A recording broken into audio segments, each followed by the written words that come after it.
Main farm का जो gate है, हम यहाँ आ चुके हैं और यहाँ के जो करता धरता है वह है सीताराम जी, सियाराम जी, सीताराम जी, सीताराम जी। क्या बात है, आपका नाम ही सीताराम है कि अगर आपसे मिले कोई, आपका नाम ही ले ले तो भगवान की भक्ति हो जाती है। और आपका तो नाम ही सीताराम है और आपका स्वभाव भी सरल सा लगता है। ओह वाह। तो हमें इस बगिया के बारे में थोड़ा बताइए, क्या क्या अभी चल रहा है, क्या क्या तैयारी हो रही है? सब जैसे तैसे सब कुछ है। अच्छा, जैसे के तैसे। चलिए, तो जैसे के तैसे हम आगे बढ़ते हैं। आइए। जब इस उद्यान को प्रारंभ किया जा रहा था, इसके मुख्य जो मालिक कह लीजिए, आदरणीय, चूंकि मेरे लिए पिता तुल्य हैं, आदरणीय गोपाल प्रसाद शाही जी, और निर्देशन मृदुवाला शाही का होता है। मृदुवाला यूं तो मेरे रिश्ते में मेरी छोटी बहन भी लगती है। जब शुरुआत चर्चा हो रही थी, आज से 10-12 वर्ष पहले की बात होगी क्या, तो उस समय एक खेत था और राजनीति में ज्यादा से ज्यादा श्री गोपाल शाही जी का समय देश के कई प्रांतों में संघ के कार्यक्रम के लिए अथवा भारतीय जनता पार्टी के कार्यकर्ता के रूप में काम करने के लिए उनका समय लगता था। फिर उनके सोच में एक उद्यान की बात आई और यात्रा शुरू हुई देववती जैविक उद्यान का। दोस्तों, ये प्रयास रहा इस उद्यान का कि अधिक से अधिक उन चीजों का उत्पादन किया जाए जिससे लोगों का स्वास्थ्य बेहतर हो सके। क्योंकि आज जो भी खाद्य सामग्री हम मार्केट में देख पा रहे हैं, समझ पा रहे हैं, उसमें ज्यादातर रासायन युक्त भोज्य पदार्थ हमें मिल पाता है। लेकिन विशुद्ध पदार्थ के लिए चूंकि उत्पादन बहुत कम हो जाता है, जब भी कोई जैविक चीजें होती है, कीटनाशक का प्रयोग न हो तो मुसीबत। लेकिन ज्यादा से ज्यादा यहाँ का प्रयास रहा कि आपके भोजन अच्छे हों। अब ये नर्सरी का है प्रयास, जिसमें तरह तरह के पेड़ पौधे हैं। आम के कई किस्म, कटहल के कई किस्म, कई विलुप्त होते हुए आम जैसे कि सिपिया, बथुआ, शुक्कुल, मालदह, किशुनभोग, बम्बई आम होता है भैया बिहार में। किशुनभोग और बम्बई कुछ ऐसे चुनिंदा आम हैं जो कच्चे में भी मीठे होते हैं और खाने के बाद भी मीठे होते हैं। तो इस तरह के ये आम के पौधे हैं। दोस्तों, ये लीची के किस्म हैं। लीची में भी कई किस्म के लीची हैं। ठीक इसके पीछे आप देख रहे हैं, ये बिज्जू आम का है। बिज्जू आम का मतलब जो खाने में अगर शुगर वाले भी खा लें तो उनको चिंता करने की जरूरत नहीं है। इसको वर्मी कंपोस्ट बोलते हैं। हम लोगों ने बड़ा नाम सुना है और अक्सर जब हम मार्केट जाते हैं तो वर्मी कंपोस्ट के लिए 350-400 रुपये में, कभी कभी कहीं पे तो 500 रुपये में 50 किलो का बुरा, तो उसका भी 45 किलो का हो गया है बुरा आता है। आप देखिए यहाँ पर किस तरह ये कंपोस्ट तैयार किया जाता है और ये सारे यूनिट लगे हुए हैं। पूरी यूनिट यहाँ लगाई गई है कि कहीं से भी किसी चीज की कमी ना रह जाए। ये देख रहे हैं यहाँ कैसे कैसे बनता है। ये फ्रेश गोबर डाला गया, खाद तैयार यहाँ हो रहा है। वो नीचे वाला है थोड़ा, अच्छा, ये तैयार हो गया हुआ है। अच्छा, ये फाइनल जो है खाद तैयार हो जाता है वर्मी कंपोस्ट के रूप में। और यही यहाँ ज्यादातर फसलों में दिया जाता है, पौधे में भी। जो भी पौधे, सारे नर्सरी का रूप है। इसके ठीक साथ में एक बहुत बड़ा तालाब है, मछली पालन। उसके अंदर अर्थवर्म ऐड किया जाता है। अर्थवर्म जो चाली बोलते हैं ना। अच्छा, केचुआ। ओके, हाँ, ये क्योंकि वर्मी कंपोस्ट के लिए तो केचुआ बहुत जरूरी है। तो केचुआ यहाँ स्वयं होता है या ला करके डालना होता है? ला के डाला जाता है। अच्छा, मतलब इसमें केचुआ बाहर से खरीदते हैं आप लोग, दर्शकों की तरफ होंगे। ठीक है, हाय बोलिए दर्शकों को, नमस्कार बोलिए। तो ये केचुआ ला करके इसमें डाला जाता है। गोबर में और भी कई तरह के प्रयोग होते हैं। उसके बाद एक कंपोस्ट तैयार होता है और ये आप तक पहुंचने तक जितना शुद्ध और जैविक हो सके उसका प्रयास किया जाता है। दर्शकों, सूर्यदेव अस्त होने को हैं और चूंकि उद्यान की कई गतिविधियां अभी कैमरा में कैद नहीं हो पाई है, शायद अगले वीडियो में हम जो बचे हुए भाग हैं उसको लेकर के आपके सामने आने वाले हैं। दोस्तों, खास करके जो शहर से लोग आते हैं ना, उनको थोड़ा ये इन पगडंडियों पर चलने में डर लगता है। पता नहीं पैर फिसल जाए, जिस तरह पहाड़ पर चढ़ते हैं तो पैर फिसलने का डर रहता है। इसीलिए ये लोग बार बार मुझे कह रहे थे थोड़े सावधानी से। लेकिन भाई, मैं भी गांव से गया हुआ व्यक्ति हूं, इसलिए कोई दिक्कत नहीं।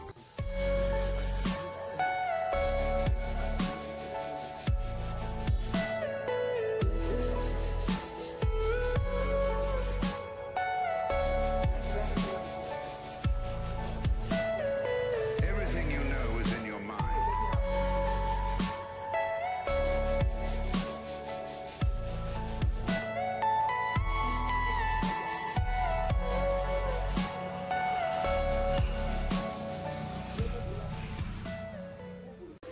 ये नंदी जी महाराज हैं, गिर नस्ल के।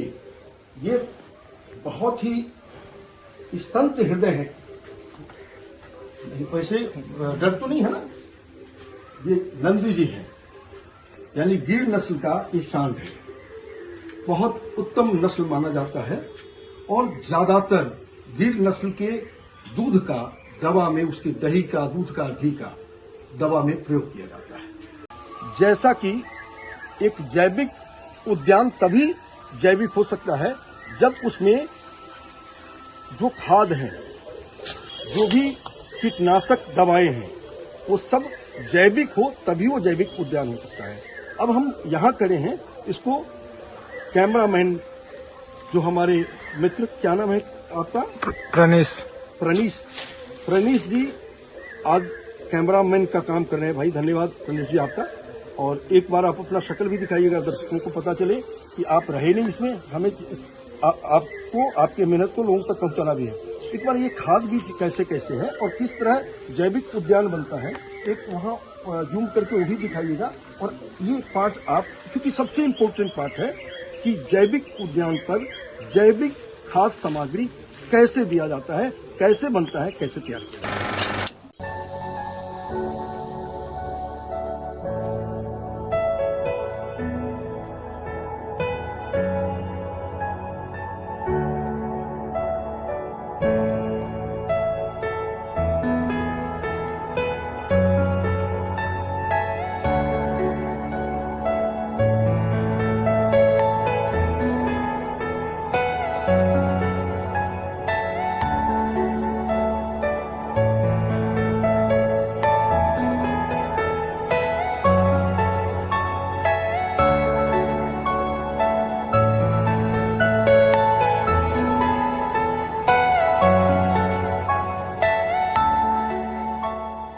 दो तरह के लोग दुनिया में होते हैं। एक का उद्देश्य होता है नाम कमाना, लेकिन जो सही लोग होते हैं उनका काम है काम करना, बस काम करना।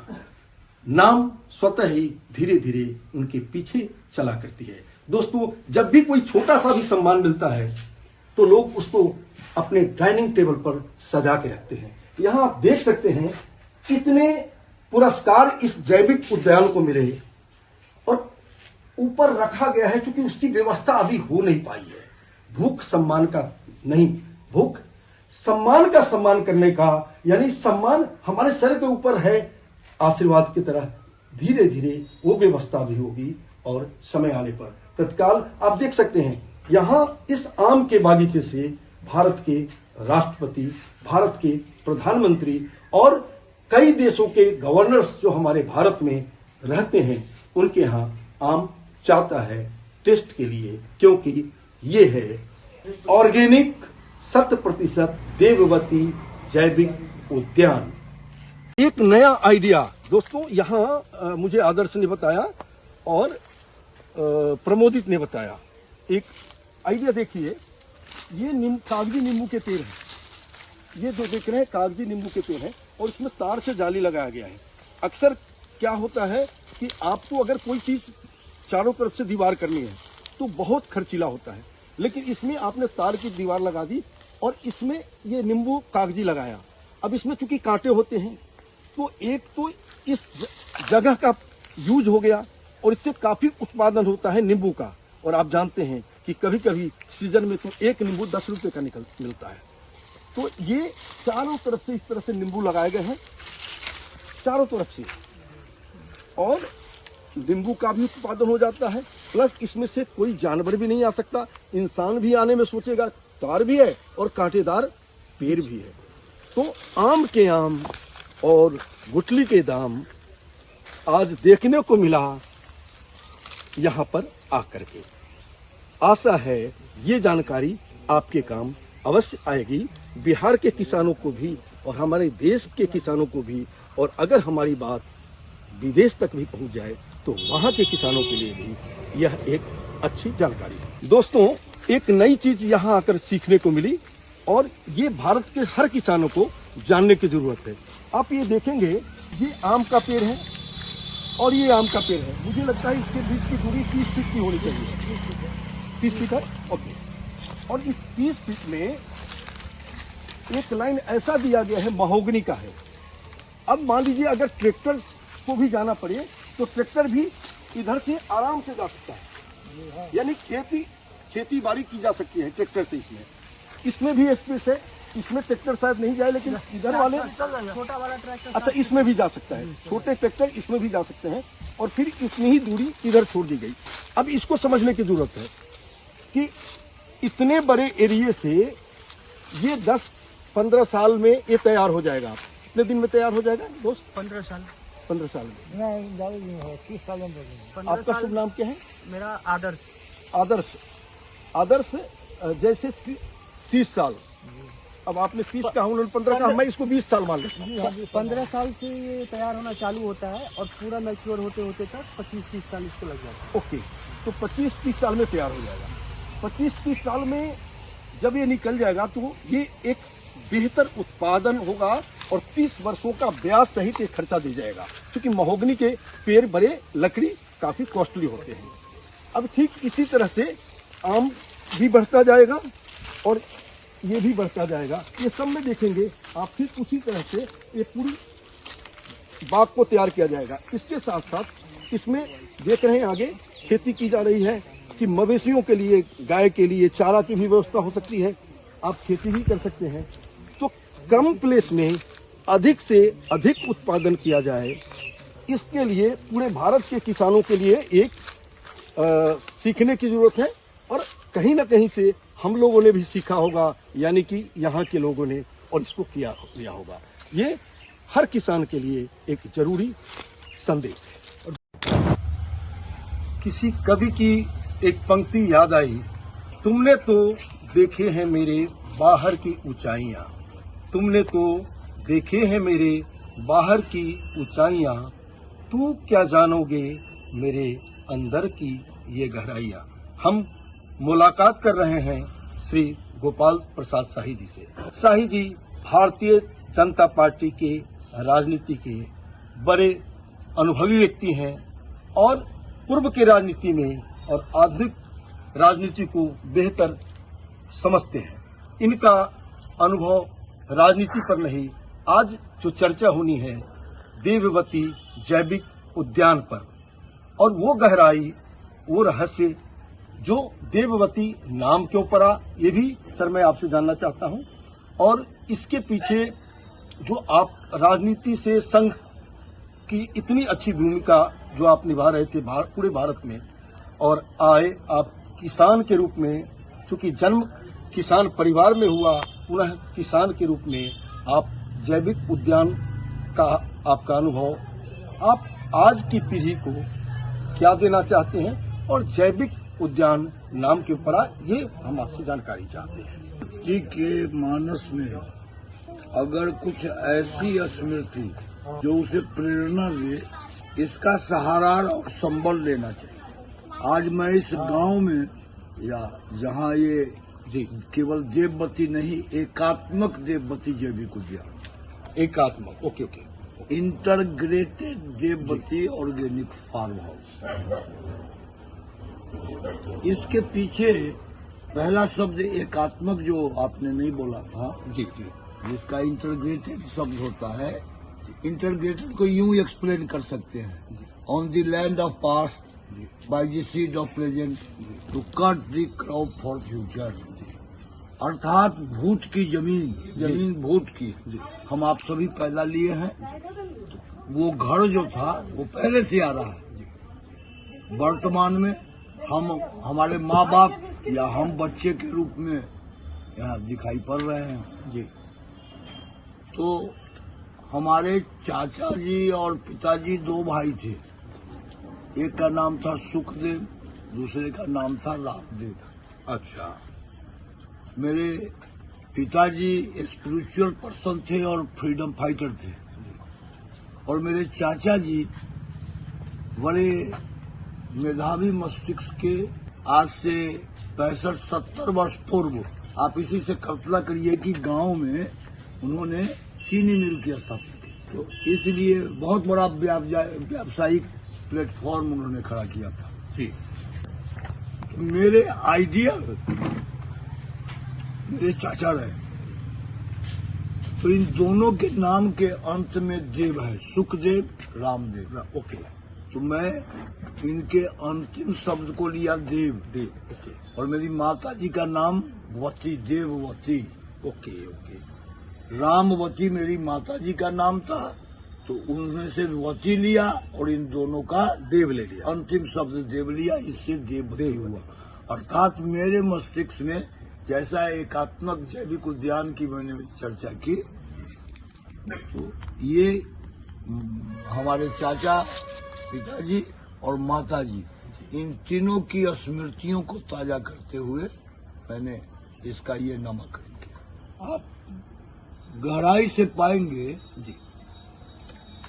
तो प्रायः सबों की कॉमन दो अपेक्षाएं रहती है। हर व्यक्ति चाहता है कि मेरे पास समृद्धि हो, और जब समृद्धि होती है तो वो चाहता है कि सम्मान हो। एक अभी की परिस्थिति में अगर मैं कहूँ, चकाचौंध में भौतिकता, साख गिर रही नैतिकता, क्या बात। बहुत प्रगतिशीलता संस्कृति को ललकारती।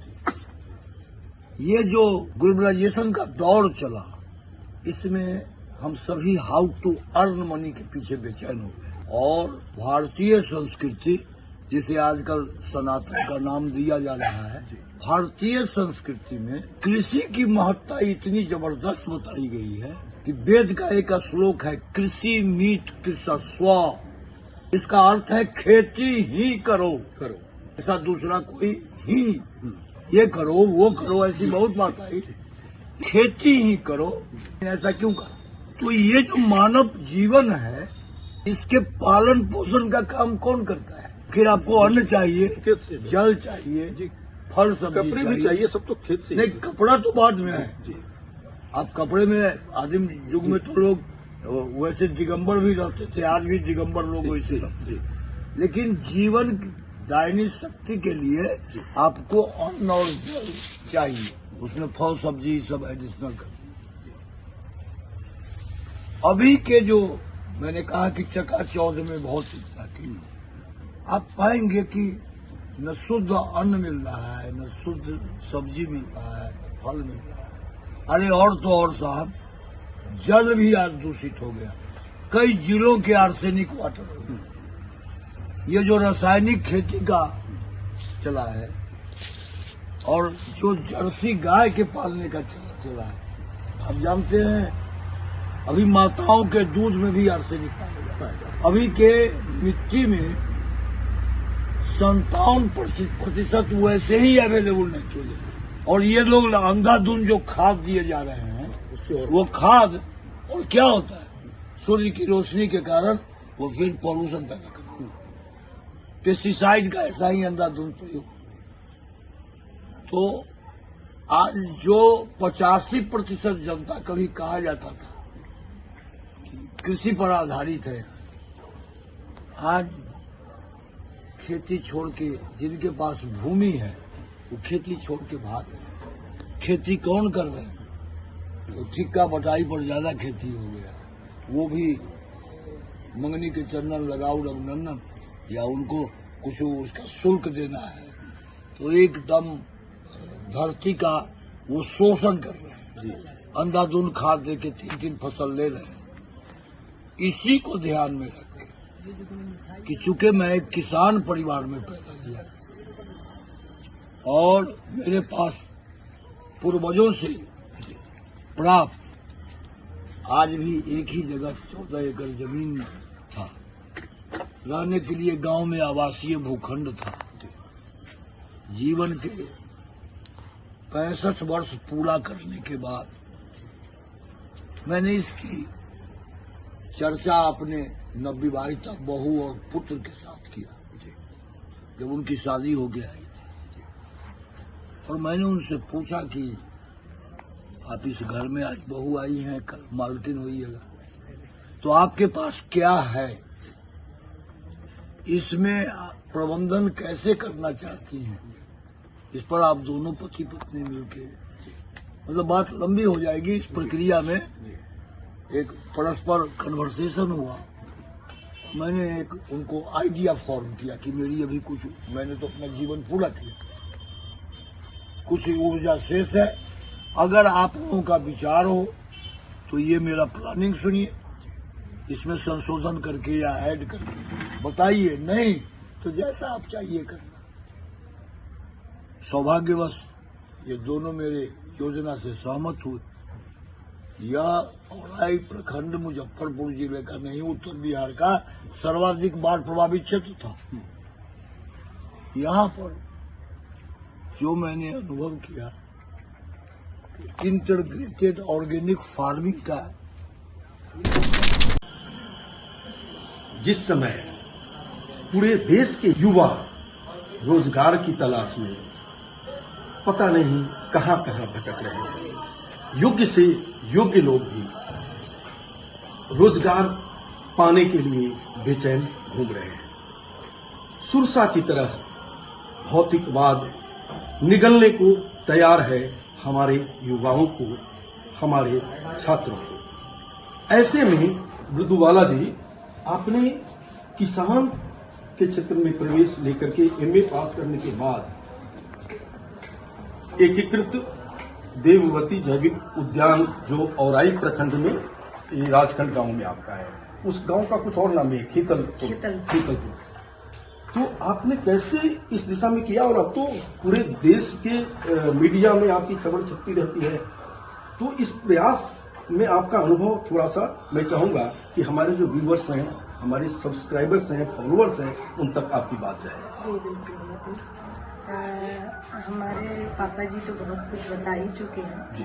और मेरे पापा जी का कहना है कि भूत के जमीन पे, भूत यानी भूतकाल, भूतकाल के जमीन पे वर्तमान के बीज से भविष्य की फसल का, क्या बात है, अरे वाह, ये तो तारीफ के लिए। हाँ, तो मतलब ये भविष्य का जो फसल काटने वाली बात है, तो वो आज के जनरेशन के लिए फसल खेती करना है, लेकिन खेती करना, सीधे खेती कर लेना, कुछ भी उगा लेना, कुछ भी खा लेना, ये संभव नहीं है, क्योंकि मार्केट में तो अभी बहुत सारे चीज मिल रहे हैं खाने को, लेकिन हम खाए तो जहर ही क्यों खाए, खाए तो थोड़ा शुद्ध खाए, हाँ, जिसकी जरूरत है। हाँ, और हम लोग इस क्षेत्र से आते हैं जहाँ औराई की तंबाकू बड़ी फेमस है, बहुत नाम और खासकर आपके गांव का, हाँ, औराई का राजखंड में और हमारे दादाजी लोग का भी प्रॉपर्टी जो जमीन है वो बहुत बीघे में है, मतलब एकड़ में, हाँ, हेक्टेयर में, हाँ, इतने एकड़ में है, और वो कोई प्रोडक्टिव नहीं हो रहा था, जिसको दिशा मिली। बस और उसको सबसे तो है जो प्लॉटिंग में बनाया गया है। अच्छा। वो लोग अगर उसको डिवाइड भी किए तो प्लॉटिंग सिस्टम किया। अरे वाह। तो हम लोग उसको अपना शुरू किए, क्योंकि थोड़ा मेरा भी मन था कि हम यहाँ न रुके, थोड़ा आगे बढ़े, हाँ। लेकिन बहुत समझाने के बाद मेरा भी मन हुआ कि हाँ किया जाए, तो किया जाए तो नॉर्मल कुछ ना करके मेरा था कि ऑर्गेनिक ही किया जाए, क्योंकि यहाँ के बच्चे तंबाकू खाते हैं, तंबाकू का सेवन करते हैं। ओके। तो मेरे जो नेक्स्ट जनरेशन हो वो तंबाकू का सेवन न करके शुद्ध भोजन खाए, ऑर्गेनिक, हाँ, बस ऑर्गेनिक करें। तो इसलिए हम ऑर्गेनिक के क्षेत्र में अपना बोले कि अगर आप ऑर्गेनिक करते हैं तो मैं यहाँ रुक के खेती करना पसंद करूँगी। तो मैं अपने ससुर के साथ, और शायद बोलते हैं सबका साथ और सबका विकास, तो मेरे पापा जी और माँ जी और पतिदेव का भी साथ मिला, तो हम आज बहू भी हैं तो खेत पे जाने में कोई तकलीफ नहीं है, बहुत क्योंकि वो लोग जाने देते हैं। तो मृदुवाला जी आपको बहुत बहुत बधाई, और खास करके आपने सोचा था कहीं आगे बढ़ना। अब आगे बढ़ के देश के पत्रकार समूह, हम जैसे लोग आप तक आ रहे हैं कि आपकी सोच, आपकी समझ और आप लोगों का प्रयास भारत के युवाओं के लिए एक बेहतर मार्गदर्शक साबित हो सकती है। और जो हताश निराश युवा भारत में भ्रमण कर रहे हैं इस शहर से उस शहर को, उनको एक गति मिल सकती है। इन्हीं उद्देश्यों के साथ इस वीडियो को बनाया गया और युवाओं को, छात्रों को और खासकर उन दोस्तों महिला भी को कुछ कर सकती है और खेती कर सकती है। तो मृदुवाला जी से ये सीखने को है कि महिलाएं भी एमए पास किया लेकिन खेती की तरफ बढ़े, और प्रेरणा स्रोत इनके ससुर गोपाल प्रसाद शाही जी रहे। पति सरकारी नौकरी करते हैं लेकिन उनके निर्देशन को इन्होंने अपने जीवन में उतार करके एक अच्छा प्रयास किया है जो हम सबको दिशा दे सकता है। आज बस इन्हीं शब्दों के साथ मृदुवाला जी के साथ राजखंड में और राई प्रखंड में मुजफ्फरपुर जिले में आपका दोस्त संजय भारती। प्रणाम।